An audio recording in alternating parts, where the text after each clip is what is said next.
Marwari media आप देख रहे हैं। आज है 15 सितंबर 2024 रविवार का दिन। हिंदू तिथि भाद्रपद माह की द्वादशी है। नजर डालेंगे आज की बड़ी खबरों पर। शुरुआत करेंगे देश की बड़ी खबर के साथ। बड़ी खबर, पीएम मोदी शनिवार को जम्मू कश्मीर में विधानसभा चुनाव प्रचार के लिए डोडा पहुंचे। यहाँ स्पोर्ट्स स्टेडियम में मोदी ने 45 मिनट की स्पीच दी। इस दौरान पीएम ने परिवारवाद, आतंकवाद, पत्थरबाजी, कश्मीरी पंडित और आर्टिकल 370 जैसे मुद्दों पर जनता को संबोधित किया। पीएम मोदी बोले, जम्मू कश्मीर को कांग्रेस, नेशनल कॉन्फ्रेंस और पीडीपी खानदान ने बर्बाद किया। पीएम ने कहा, अब हम और आप मिलकर एक सुरक्षित कश्मीर का निर्माण करेंगे। यह मोदी की गारंटी है। अच्छा, बड़ी खबर ये भी देखिए, हरियाणा की 90 सीटों पर विधानसभा चुनाव की घोषणा के बाद हरियाणा में पीएम मोदी ने पहली चुनावी सभा की। बहरहाल आगे बढ़ते हैं। देश की एक और बड़ी खबर, किसान भाइयों और बहनों के हित में मोदी सरकार ने कुछ बड़े फैसले लिए हैं। शिवराज सिंह चौहान ने एक्स पर पोस्ट करते लिखा है कि किसानों के विकास के लिए मोदी सरकार ने रिफाइन ऑयल के मूल शुल्क को 32.5% तक बढ़ाने का फैसला किया है। इस फैसले से रिफाइनरी तेल के लिए मूंगफली, सरसों, सूरजमुखी की फसलों की मांग बढ़ेगी। इन फसलों से किसानों को बेहतर दाम मिल सकेंगे और इसके साथ ही ग्रामीण क्षेत्रों में रिफाइनरी बढ़ने से रोजगार के अवसर भी बढ़ेंगे। इसके अलावा प्याज के निर्यात शुल्क पर भी अहम निर्णय लिए गए हैं। मोदी सरकार ने प्याज के निर्यात शुल्क को 40% से कम कर 20% कर दिया है। इस फैसले से किसानों को प्याज के अच्छे दाम मिलेंगे। इस निर्णय से किसानों के साथ प्याज से जुड़े अन्य सेक्टर्स को भी फायदा होगा। आगे बढ़ते हैं। किसानों के लिए एक और बड़ी खबर, केंद्र सरकार अब आने वाले समय में किसानों को नया ID कार्ड देने वाली है। यह ID कार्ड आधार कार्ड जैसा ही होगा। इसके लिए रजिस्ट्रेशन जल्द शुरू होने वाला है। रजिस्ट्रेशन होने के बाद किसानों को आधार कार्ड जैसा यूनिक ID कार्ड दिया जाएगा। इससे फायदा ये होगा, इस यूनिक ID के कारण कृषि क्षेत्रों की विभिन्न योजनाएं किसानों के पास बिना किसी दिक्कत के पहुंचेगी। फसलों की MSP की कीमत और किसान क्रेडिट कार्ड योजना के लिए भी इसी कार्ड से मदद होगी। आपको बता दूं, फिलहाल किसी भी योजना का लाभ लेने के लिए किसानों को आवेदन करने से पहले डॉक्यूमेंट की पड़ताल करानी पड़ती है।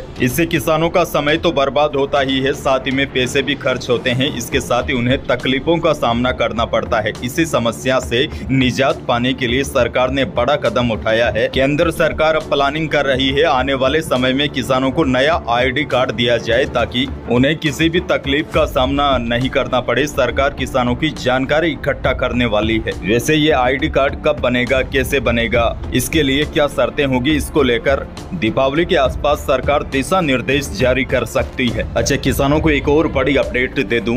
तेजा दशमी, रामदेव जयंती और कल शनिवार था और आज रविवार है। इसके चलते मंडियों के भाव नहीं आ पा रहे हैं। जैसे ही मंडियों के भाव आते हैं तो मैं आपको अपडेट जरूर करूंगा। बहरहाल आगे बढ़ते हैं। राजस्थान से बड़ी खबर, CM भजन लाल शर्मा ने कहा कि जापानी कंपनी 5 साल में राजस्थान में 15,000 युवाओं को जापान में रोजगार देगी। यही उनकी ट्रेनिंग होगी, यही उनकी भाषा में सीखने का काम किया जाएगा। यह तो केवल एक कंपनी ने वादा किया है, और भी कई कंपनियां रोजगार देगी। मुख्यमंत्री भजन लाल शर्मा ने कहा, हमने यह भी निर्णय लिया है कि हम राजस्थान में सभी देशों की भाषाओं के लिए एक कॉलेज भी खोलेंगे, जिसमें देश भर से लोग आकर अलग अलग फॉरेन लैंग्वेज सीख सकेंगे। CM ने कहा है कि हम अन्य देशों में गए तो वहाँ की भाषाएं अलग है। भाषाएं अलग होने के कारण कई बातें समझ में नहीं आना एक दिक्कत है। हम राजस्थान में सभी विदेशी भाषाएं सिखाने का कॉलेज खोलेंगे। आगे बढ़ जाते हैं। राजस्थान के लोगों के लिए एक और बड़ी खुशखबरी, राजस्थान को जल्द ही 2 और नई वंदे भारत ट्रेनों की सौगात मिलने वाली है। इन दोनों ट्रेनों में से एक दिल्ली बीकानेर वाया चूरू रतनगढ़ होकर चलेगी और दूसरी ट्रेन जोधपुर दिल्ली वाया जयपुर होकर चलेगी। सरकार लगातार रेलवे व्यवस्था को मजबूत करने में लगी है। अब जल्द ही प्रदेश को 2 और नई वंदे भारत ट्रेनों की सौगात मिलने जा रही है। यह दोनों ट्रेन नवंबर महीने में मिलने की उम्मीद है। इसी के साथ बीकानेर को वंदे भारत का इंतजार खत्म हो जाएगा। प्रदेश को मिलने वाली दोनों ट्रेनें, जैसा कि मैंने आपको बताया, दिल्ली बीकानेर वाया चूरू रतनगढ़ होते हुए जाएगी और दूसरी ट्रेन जोधपुर दिल्ली जो वाया डेगाना कुचामन सिटी जयपुर होकर चलेगी। अच्छा, बड़ी खबर आपको यह भी दे दूं, पीएम मोदी अपने 2 दिवसीय गुजरात दौरे के दौरान सोमवार को देश की पहली वंदे मेट्रो सेवा की शुरुआत करेंगे। यह ट्रेन अहमदाबाद भुज के बीच चलेगी। इस ट्रेन में 1150 यात्रियों के बैठने की व्यवस्था है, जबकि 2058 यात्री खड़े होकर यात्रा कर सकते हैं। आगे बढ़ते हैं, एक और बड़ी खबर। अलवर के रामगढ़ एमएलए व राष्ट्रीय कांग्रेस के पूर्व राष्ट्रीय सचिव जुब्बेर खान का शनिवार सुबह 5:30 बजे निधन हो गया है।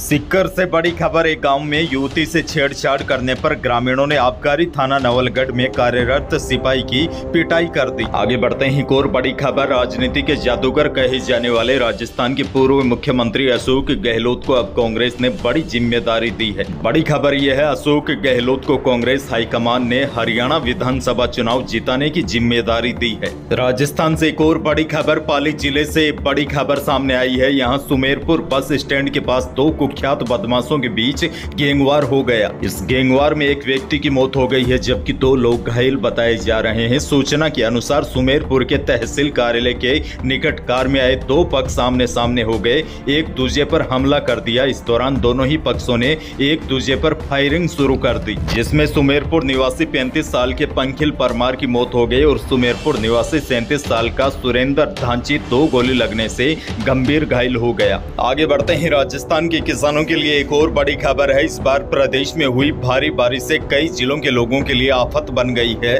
बारिश से जान माल में नुकसान के साथ साथ किसानों को भी भारी क्षति हुई है। किसानों की फसल बर्बाद हो गई है। इस कारण प्रदेश के अलग अलग जिलों में किसान क्षतिपूर्ति की मांग कर रहे हैं। बीते दिनों किसान आयोग के अध्यक्ष CR चौधरी ने क्षतिपूर्ति के मामले में बड़ा बयान देते हुए कहा था कि सरकार किसानों को मुआवजा देगी। अब राज्य के आपदा मंत्री किरोड़ी लाल मीणा ने भी किसानों के मुआवजे पर बड़ा बयान दिया है। शनिवार को सवाई माधोपुर में कृषि और आपदा प्रबंधन मंत्री डॉक्टर किरोड़ी लाल मीणा ने अपने विधानसभा क्षेत्र का दौरा किया। इस दौरान मंत्री ने पिछले दिनों जिले में हुई भारी बारिश को लेकर अधिकारियों से जानकारी ली। साथ ही में किरोड़ी लाल मीणा ने कहा कि जिले में भारी बारिश से हुए व्यापक नुकसान की भरपाई पूरी तरीके से सरकार करेगी। अच्छा, किसानों को मौसम से जुड़ी बड़ी अपडेट दे दूं। राजस्थान में लंबे समय से चला आ रहा भारी बारिश का दौर अब थम गया है। शुक्रवार को पूर्वी राजस्थान के कुछ जिलों को छोड़कर शेष जिलों में आसमान साफ रहा। शनिवार को भी प्रदेश के अधिकांश भागों में बारिश रिकॉर्ड नहीं की गई। मौसम विशेषज्ञों ने बताया है कि राजस्थान में अगले 3 दिन यानी कि 17 सितंबर तक इसी तरह का मौसम रहने और बारिश बहुत कम होने की संभावना है। दरअसल पश्चिमी हवाएं शुरू हो गई है, जिसकी वजह से एक बार के लिए मानसून पर ब्रेक लग गया है। वैसे आपको यह भी बता दूं, राजस्थान में इस सीजन में मानसून की रिकॉर्ड तोड़ बारिश हुई है। इस सीजन में 1 जून से 13 सितंबर तक औसत बारिश 414.5 mm होती है, जबकि इस सीजन में अब तक कुल 638.3 mm बारिश हो चुकी है। आगे बढ़ते हैं, देश की एक और बड़ी खबर। पीएम मोदी का पशु प्रेम, खास तौर से गो प्रेम किसी से छिपा नहीं है। अब बड़ी खबर यह है, पीएम आवास पर बेहद खास ब्रीड पोंगनूर नस्ल की गाय पली हुई है। इस गाय ने एक बछड़े को जन्म दिया है। इसकी जानकारी खुद पीएम मोदी ने सोशल मीडिया के जरिए दी है। बड़ी खबर आपको दे दूं, यह जो आप गायें देख रहे हैं, यह पोंगनूर नस्ल की गायें हैं। बहुत सुंदर होती है, जो इन्हें देखता है उसका मन मोह लेती है। ये दुनिया की सबसे छोटी कद की गायें होती है। यह एक देसी गाय है जो आंध्र प्रदेश के चित्तूर जिले में पाई जाती है। पोहनर नस्ल की यह गाय अब विलुप्त होने के कगार पर है, लेकिन अब इसी नस्ल को बचाने की कोशिश की जा रही है। वैसे आपको बता दूं, इस नस्ल की गाय ने पहली बार तब पूरे देश का ध्यान आकर्षित किया था जब मकर संक्रांति के मौके पर पीएम मोदी ने इनका दीदार किया था। वैसे आपको यह भी बता दूं, ये जो पुंगनूर नस्ल की गायें होती है, इनका कद केवल 2.5 फीट होता है, यानी कि यह गाय सामान्य गायों की तुलना से काफी छोटी होती है। पीएम मोदी खुद इन गायों को किसान की तरह पालते हैं। और बड़ी खबर यह है, पीएम आवास पर पुंगनूर नस्ल की गाय ने एक बछड़े को जन्म दिया है, जिसकी सूचना खुद पीएम मोदी ने दी है। यही थी आज की बड़ी और महत्वपूर्ण खबरें। वीडियो को लाइक करना बिल्कुल न भूलिए और चैनल पर नए हैं तो सब्सक्राइब जरूर कीजिए, ताकि आप अपडेट रहे बड़ी और काम की खबरों से। धन्यवाद।